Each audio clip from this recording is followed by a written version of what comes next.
Hey guys, it's Anna here at Dee's in Louisville, Kentucky with another great tutorial for Christmas. We've already actually done this one, so I'm just going to remind you real quick how to make it. It's the lantern drops.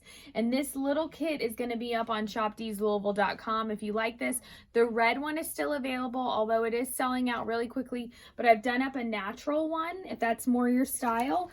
And it's so easy to make. You're in the kit, you're gonna get this little drop. It's got the ring at the top. It's got jingle bells. Who doesn't love a jingle bell? And just kind of like this really pretty frosted look. And it's so easy to do. All I did was cut the tag off. Take this Merry Christmas green ribbon that says y'all. You're gonna get 2 of these in the kit, so you're gonna be able to cut it perfectly so you can read Merry Christmas, y'all. What you're gonna do, it's gonna come like this in your bag. You're gonna pinch it right in between Christmas and y'all in the top one, so you can really see that y'all hanging down.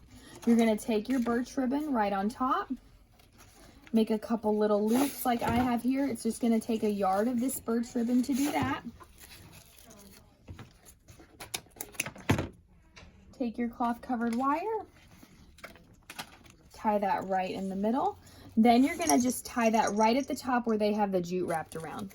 Literally just take that bow on there, tie it in a knot. And then I brought a pine cone and a bell to the center.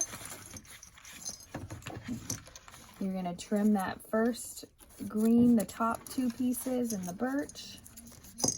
And then you're ready to trim the bottom.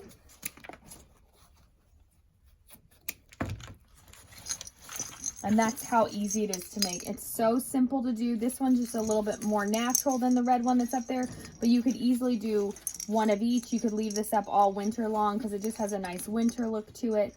This guy is $16 and the kit is going to be up on shopdeeslouisville.com.